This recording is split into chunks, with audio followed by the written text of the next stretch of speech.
자, 우리 루이스 벌컵 교리 강의 168번째 시간입니다. 168번째 시간에 마지막 종말론에 이제 온 세상에 복음이 전파돼야 된다. 마태복음 24장 26절인데 우리 같이 마태복음 24장 24절 우리 같이 한 목소리로 같이 봉독하도록 하겠습니다. 이 천국 복음이 모든 민족에게 증거되기 위하여 온 세상에 전파되리니 그제야 끝이 오리라. 아멘. 이 말씀으로 온 세상에 복음이 전파된다라고 하는 거 어떤 뜻인지를 한번 생각을 해보도록 하겠습니다. 자, 마지막 종말론의 두 번째 질문입니다. 그리스도가 다시 오실 때 어떠한 일들이 먼저 징조로 보인다고 성경은 말하고 있는가? 자, 그래서 마태복음 24장 14절 24절이 아닌가요? 14절이네. 그런데 제가 아까 PPT에서는 24절이라고 한 것 같은데, 자, 넘어갑시다. 24장 14절 이 천국 복음이 모든 민족에게 증거되기 위하여 온 세상에 전파된다. 그리고 나서야 끝이 온다 라고 하는 것이죠. 로마서 11장 25, 6절에 보면 형제들아 너희가 스스로 지혜 땀을 명키 위하여 이 비밀을 너희가 모르기를 내가 원치 아니한다. 이 비밀은 이방인의 충만한 수가 들어오기까지 이방인의 충만한 수가 이방인 중에서 예수를 믿는 사람들 하나님이 선택한 예정 속에 들어있는 모든 구원받기로 작정된 자들이 다 구원을 받은 후에 이제 그때까지 말이죠. 이방인들에게 구원의 은혜가 다 들어가기까지 이스라엘의 덩어리는 완악하게 이스라엘이 예수를 반역하게 된다. 예수를 거역하게 된다라고 하는 것이죠. 그리고 나서 온 이스라엘이 구원을 얻게 된다. 기록된 바 구원자가 시온에서 오고 야곱에게서 경건치 않는 것을 돌이키겠다. 야곱은 뭐야? 이스라엘이 유대죠. 이스라엘에게서 경건치 않는 것 돌이키신다라고 하는 것입니다. 자, 이 말씀의 의미를 한번 생각을 해보도록 하겠습니다. 우리가 마태복음 24장이 어떤 그 조직적으로 순서적으로 되어 있다라는 것을 알고 있는데 오늘 뻘꽃 목사님은 그런 어떤 조직적이나 어떤 순서적인 것에 대해서는 아닌 것 같아요. 그래서 들쑥날쑥 앞에 것 뒤에 것 막 이렇게 이야기를 하는데 우리가 이미 종말론의 어떤 그 징조보다는 또 예수님이 재림 때 어떤 일이 있느냐 이런 것도 먼저 알아보았고요. 그랬습니다.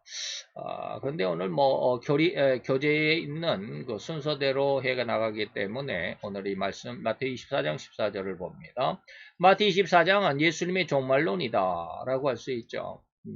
요한계시록, 다니엘서, 그리고 데살로니가 후서, 그리고 베드로 후서, 이런 것들이, 물론 성경 전체적으로 다가 종말론의 의미가 조금씩 들어있지만, 아주, 전폭적으로, 마지막 종말에 대한 내용이 바로 그런 것들입니다. 데살로니가 후서, 베드로 후서, 그 다음에 마태복음 24장, 그리고 더욱이는 요한계시록을 우리가 잘 알고 있지만, 그러나 다른 모든 것들은 뭐요? 하나님께 받은 은혜죠. 하나님께서 요한에게 그리고 또 다니엘에게 그리고 바울에게 베드로에게 이렇게 알려주신 것이지만 마태복음 24장은 예수님이 직접 하신 말씀입니다. 직접 하신 말씀입니다. 우리 인간들에게 알려주고 그것을 세상의 백성들에게 알려줘라 라고 말하신 것이 아니라 예수님이 직접 말씀하신 것입니다. 그래서 제자들이 예수님에게 세 가지를 물었습니다. 세상의 종말은 언제 있겠습니까? 언제 예수님이 재림하셔서 세상의 끝을 보게 하겠습니까? 그 다음에 세상의 종말을 알 수 있는 징조, 마지막 때에는 종말 때는 어떤 징조가 있습니까? 우리는 세 가지로 말씀을 해주셨다라고 할 수 있죠. 전 3년 반, 후 3년 반, 그리고 환란 후에 어떤 일이 있을 것이다. 이미 앞에서 다 배웠죠. 그 다음에 주님이 재림하시며 무슨 일을 하십니까? 이것은 예수님이 심판하신다. 그래서 우리가 지난 시간에 두 남자 두 여자 이런 거 동시에 실시간으로 이 말이죠. 동쪽에서나 서쪽에서나 아니면 뭐 지구가 둥글기 때문에 이쪽은 낮이면 저쪽은 밤이 되죠. 근데 그런 거 상관없이 동시에 이 말이죠. 실시간으로 다 예수님의 재림을 본다라고 하는 거. 그래서 주님이 재림하시면 무슨 일을 하시느냐? 뭐 하십니까? 심판하신다. 심판하십니다. 그래서 예수님이 두 번 세상에 오시는데 첫 번 초림의 예수, 처음에 오신 예수님은 구세주로 오셨습니다. 그 다음에 다음 두 번째로 오신 재림의 예수는 뭐요? 구세주가 아니라 심판주로 오십니다. 심판주로 오십니다. 바로 이렇게 세상의 종말 언제, 그 다음에 세상의 종말의 징조는 무엇입니까? 그리고 재림하시면 무슨 일을 하십니까? 이렇게 세 가지의 질문을 하십니다. 이게 바로 마태복음 24장 3절입니다. 예수께서 감람산 위에 앉으셨을 때에 제자들이 정령이 와서 물었습니다. 우리에게 일러주세요. 어느 때 이런 일이 있겠습니까? 돌 위에 돌 하나도 다 놓이지 않고 다 무너지는 이런 종말이 어느 때 있겠습니까? 그러면 주님이 임하시면 무슨 일 하시겠습니까? 그리고 세상 끝에는 무슨 징조가 있겠습니까? 라고 하는 것이죠. 이렇게 이 중에서 우리는 이미 앞장에서 중요하고 대략적인 내용들을 잘 살펴보았습니다. 마태복음 24장 4절로 14절까지는 세상 끝에 대한 내용인데 그 중에서도 종말의 시작의 때다. 이것을 우리는 전 3.5년, 전 3년 반이다 라고 했고요. 또 환란의 시작의 때라고도 칭했습니다. 그것은 뭡니까? 마태복음 24장 8절에 보니까 이 모든 것이 재난의 뭐다? 시작이다 라고 했기 때문이죠. 곧 이번 질문은 전 3년 반, 다시 말하면 그 내용 안에 있는 구절이죠. 전 3년 반이 뭐요? 24장 4절로 14절까지인데 오늘 말씀은 뭐요? 14절이죠. 14절입니다. 그렇기 때문에 이건 전 3년, 전 3년 반에 대한 내용입니다. 그래서 후 3년 반에 대한 내용이 아니죠.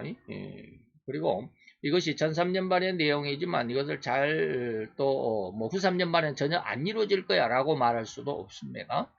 자, 이렇게 해서 이번 질문은 전 3년 반에 대한 내용 안에 있는 그런 구절입니다. 이때 그 전 3년 반의 시기에 네 가지의 징조가 있고 거기에 우리는 네 가지로 주의할 사항을 이미 알아봤습니다. 그래서 전 3년 반은 이렇게 되어 있습니다. 환란이 시작되다라고 했고 그 중에 네 징조가 뭡니까? 종교계의 미혹이 있겠다. 그 다음에 정치계의 미혹. 이건 뭐 미혹이라기보다는 혼란입니다. 혼란. 미혹이라기보다는 혼란이라고 정치계의 혼란. 나라와 나라가 그 다음에 민족과 민족이 오늘날도 무슨 러시아와 우크라이나의 전쟁. 이것은 나라와 나라의 전쟁이죠. 근데 우리나라는 뭐 남한과 북한 이런 것은 뭡니까? 민족의 분란이죠. 민족의 분란. 아직은 뭐 전쟁은 아니지만 그러나 우리나라 내부에서도 좌파와 우파의 아주 갈등이 너무 심하죠. 너무 심합니다. 참 지난 70년 동안 우파가 잘 승리를 해왔는데 이제 한 77년이 지난 요즘에는 좌파가 너무 극성입니다.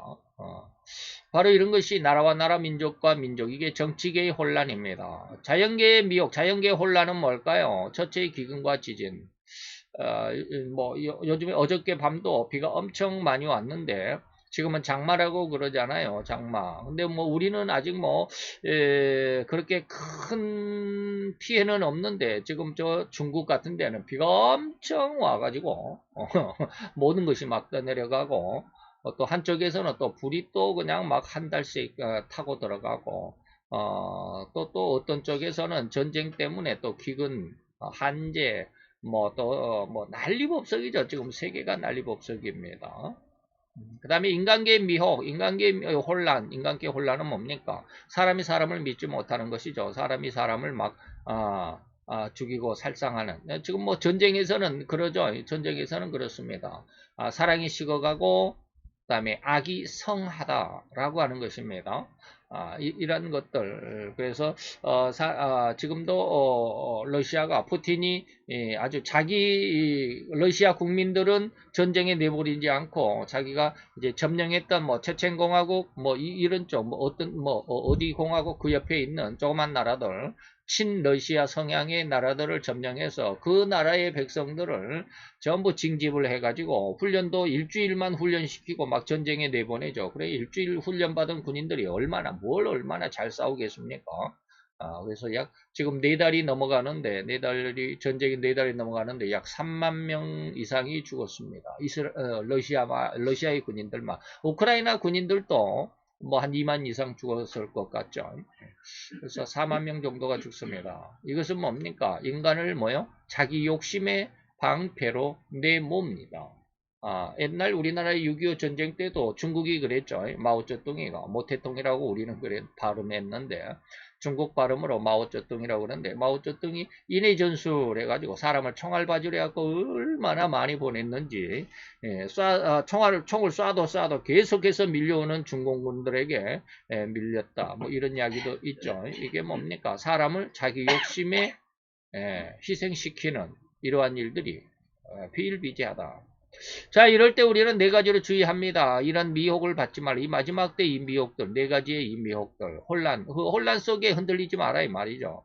두 번째는 두려워하지 말라. 이러한 일들이 세상에 이런 온통 세상 끝까지 전쟁이 있으라고 다니엘에게 예수님께서 이미 말씀하셨던 것처럼 세상에 이러한 전쟁들이 있어도 두려워하지 말라. 물론 우리가 지금 우리나라에는 전쟁이 없으니까 우리가 지금 쉽게 말하는지도 모르겠어요. 우크라이나 사람들은 지금 난리법석이죠. 지금 뭐 이제 우리가 이제 7월 달이니까 거의 이제 여름에 이제 거의 여름의 정점에 들어왔다라고 해도 상관이 없는데 넉 달 전에 3월 달이죠. 3월 달에는 아직은 막 눈이 녹지 않는 그런 어떤 동토 아직 땅이 얼어 있는 그런 상황 속에서 전쟁이 일어나 가지고 집이 파괴되고 뭐 가스도 전기도 없고 뭐 그러면 얼마나 힘들었겠습니까?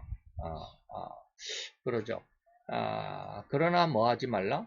그럼에도 불구하고 두려워하지 말라.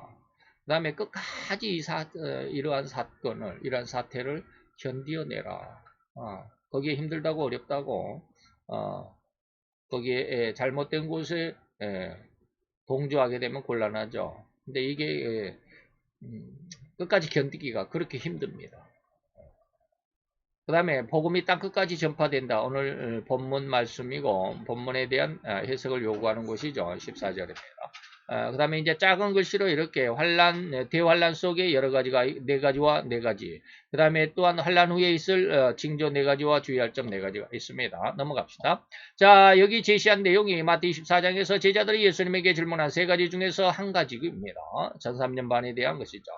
다시 말해 세상 끝에 대한 징조. 그 세상 종말에 대한 설명 중에서도 세 부분으로 나눠서 자세하게 설명하고 있는데 그 중에서도 전 3년 반의 상황입니다. 그 전 3년 반의 징조 중에서도 4가지 징조와 4가지에 주의할 것이 있는데 그 중에서 바로 징조 중에 하나다라고 하는 것이죠. 곧 단지 14절의 말씀인 복음이 땅끝까지 전파되리라는 구절만으로 마지막 종말의 때다. 그것이 징조다라고 이해해서는 너무 부족합니다. 다른 3가지의 주의사항도 있으니 다른 3가지도 잘 주의해서 보자 이 말입니다. 여기입니다. 주의할 점 이렇게 3가지. 미혹받지 말라, 두려워하지 말라, 끝까지 견디라. 그 중에 하나가 뭐요? 4번째로 복음이 땅끝까지 증거돼야 된다라고 하는 것이죠. 자, 이 부분에서 벌건 목사님의 분류가 조금 달랐다고 할 수 있습니다. 이 14절이 주님이 말씀하신 종말의 징조를 대변할 수는 마지막 종말의 완전한 종말의 어떤 징조의 전판이다, 완판이다라고 대변할 수는 없죠. 한 가지에 불과하니까, 하나에 불과하니까 이 말이죠. 그리고 징조가 아니고 주의할 점이라고 하는데 우리는 지금 구조적으로 딱 어떻게 배우고 기억하기 쉽게 이것은 어떠한 징조가 아니라 이러한 일에 대해서 주의하고 관심을 가져야 된다. 뭐 징조라고 해도 결코 다 뭐 틀리지 않다. 뭐 그렇게 한다고 그러면 뭐 그렇게 할 수밖에 없는데 징조라고 해도 이러한 거 미혹을 받지 말라라고 하는 거 뭐 두려워 말라 끝까지 견디라 이런 것들도 징조라고 한다면 할 수 있는 것이지만 우리는 좀 더 세밀하게 공부하고 살피기 위해서 이렇게 징조가 있고 거기에 우리가 주의하고 교훈으로 받아야 할 것들이 있다라고 이렇게 말을 하고 있는 것이죠. 그래서 이것도 전 3년 반에 4가지, 후 3년 반에 4가지, 그리고 환란 후에 4가지 하면서 모두 12가지 주의할 점이 있는데 그 12가지 중에 하나가 뭐요? 주의하고 관심 있게 들여다봐야 할 것이 땅끝까지 복음이 증거된다라고 하는 그 일에 대해서 우리는 주의 깊게 잘 살펴야 된다 이 말입니다. 이 마태 24장 4절에서 14절까지 안에서 4가지의 주의할 점은 오로지 전 3년 반을 위한 경고의 말씀도 아닙니다. 이것이 후 3년 반에도 있겠다 이 말입니다. 다시 말하면 후 3년 반에는 복음이 증거되지 않습니다. 증거되지 않는다라고 말하기보다는 증거되지 못합니다. 증거할 수가 없어요. 복음 전도가 있을 수가 없습니다.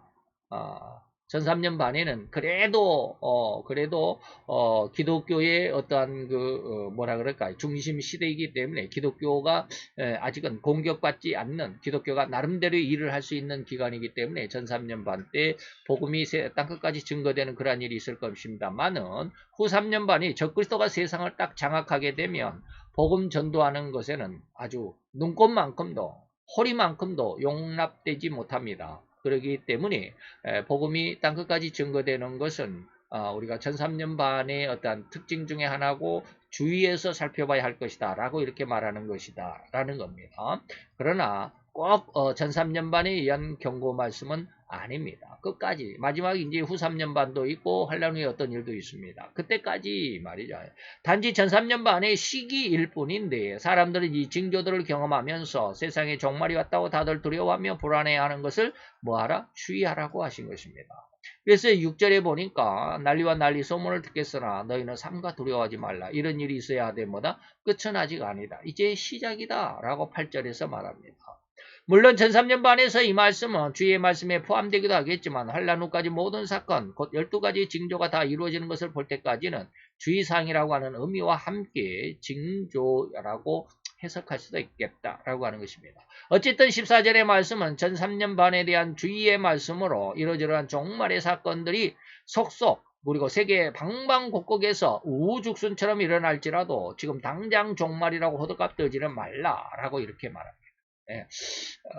우리가 뭐 하나 알면 그것이 그냥 정말 진짜인 것처럼 그것이 모든 것인 것처럼 아주 호들갑을 떨죠. 대단히 막 그렇습니다. 그러나 좀 우리말로 하면 자중하고 있어라. 호들갑 떨지 말라 이 말입니다. 고린도서 15장 58절입니다. 그러므로 내 사랑하는 형제들아 경고하여 흔들리지 말라.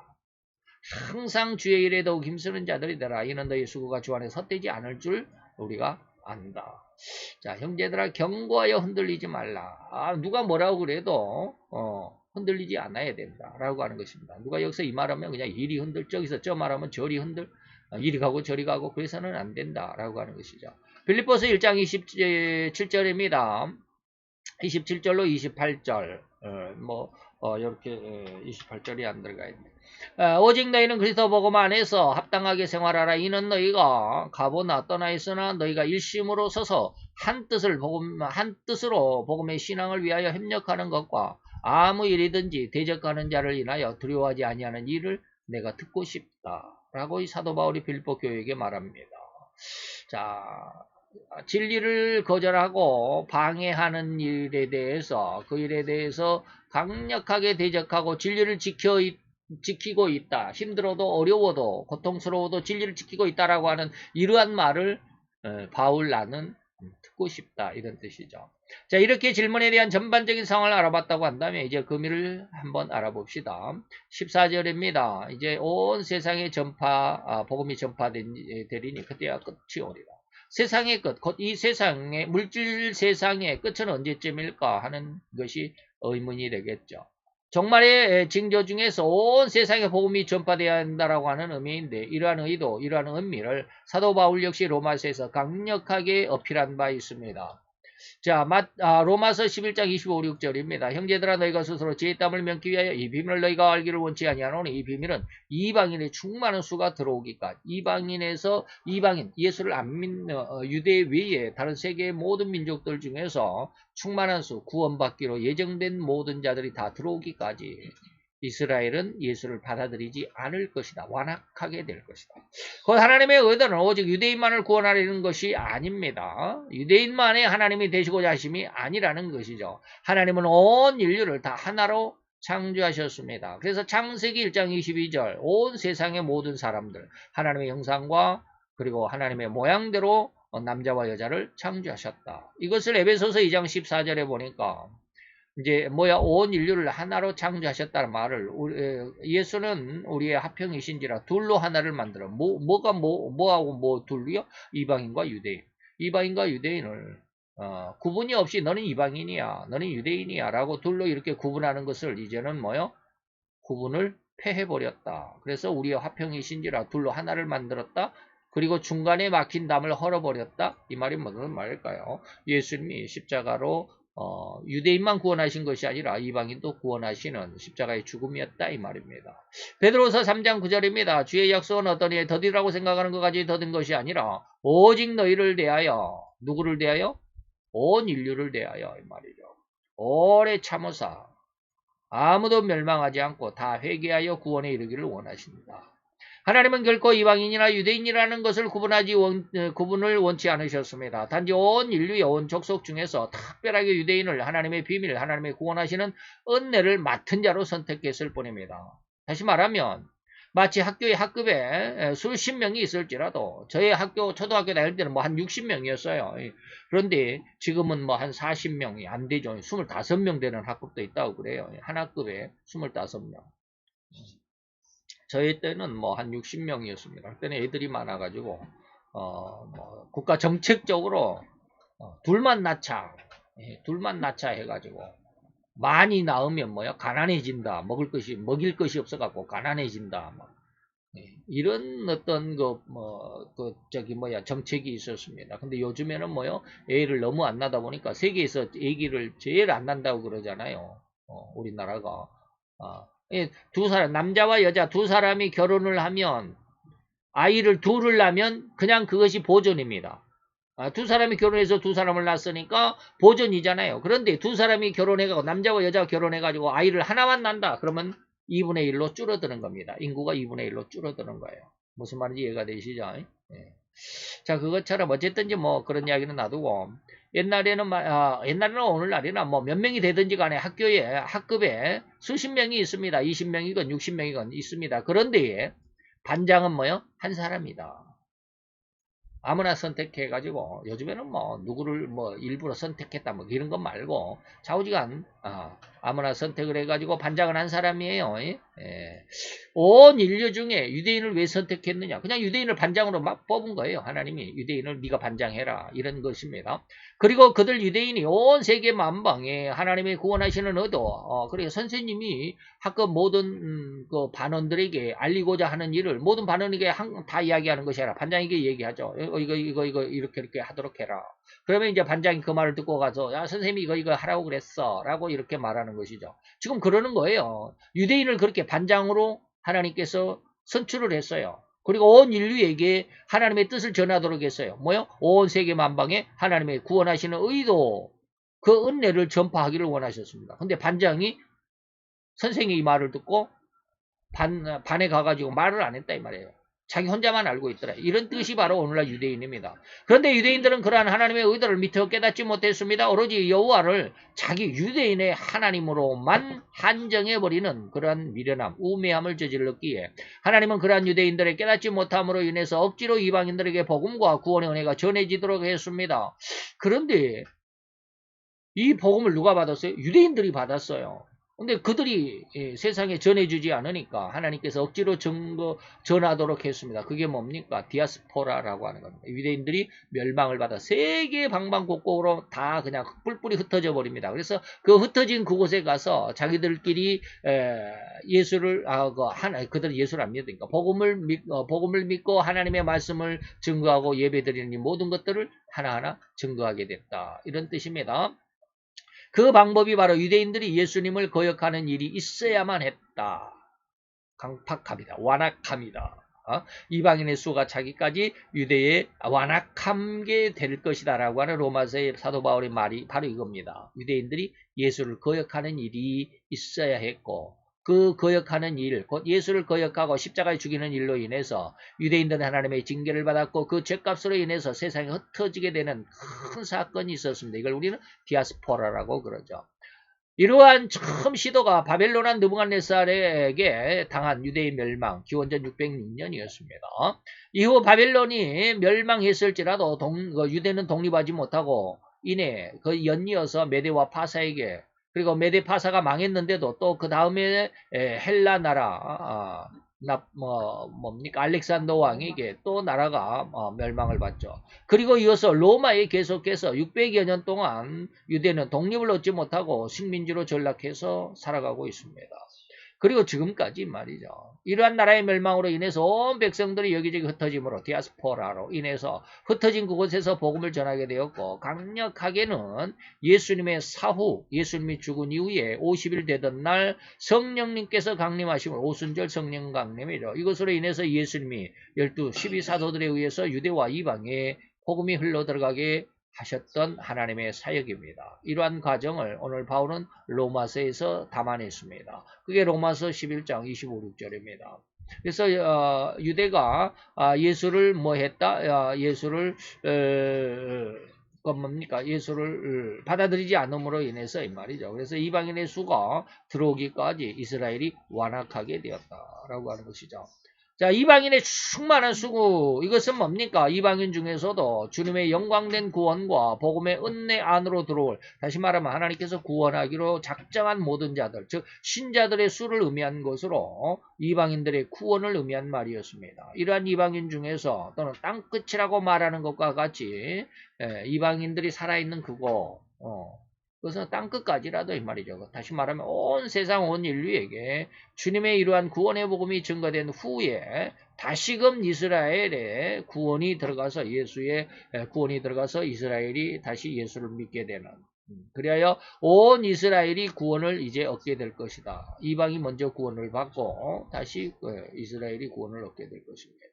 이러한 내용이 다시 말하면 구원이 다시 유대로 흘러 들어가게 된 것. 그리고 나서 예수님의 재림이 있게 된다라고 하는 것이죠. 그것이 바로 복음이 땅 끝까지 증거되고 돌아온다라는 말을 또 말씀을 드리겠습니다. 다음 시간인가요? 계속해서 교리 강의인지 좌우전 있습니다. 교리 강의인지 교리에서 아마 그런 말씀이 있을 겁니다. 복음이 세상에 한 바퀴 돈다는 의미가 무엇인가, 이런 말씀을 다시 한번 거기에 들어가서 말씀을 드리도록 하겠습니다. 기도합시다. 할렐루야. 주님, 오늘도 여호와의 귀한 은혜와 은총, 오늘 주의 영광 가운데 있어 마지막 예수님의 재림이 어떠한 의미며 무엇은 의미를 가지고 세상에 다시 두 번째 오시는지 그 의미와 은총을 생각해보는 귀한 이한 시간, 오늘도 주님이 아버지 하나님의 말씀 속에서 주시는 그 은혜를 능히 깨달을 수 있는 귀한 시간을 갖게 하셨나이다. 이 시간을 통해서 주의 의도를 깨닫게 하시고 또한 우리로 세상을 통하여 능히 하나님의 영광이, 그리고 하나님의 이 계획과 하나님의 주관하심이 어떻게 이루어져 가는지를 능히 그리고 분명하게 깨닫고 들여다볼 수 있는 귀한 신앙의 눈이고 하나님의 아들로 딸로 잘 성장할 수 있도록 주님 축복하여 주옵소서. 오늘도 주님의 귀한 은혜와 은총이 우리 가운데 있어 하나님의 것을 듣고 깨달으며 읽고 깨달을 수 있는 귀한 은혜의 시간을 주셨음을 감사를 드리며 예수 그리스도의 이름으로 기도하여 싸움나이다. 아멘.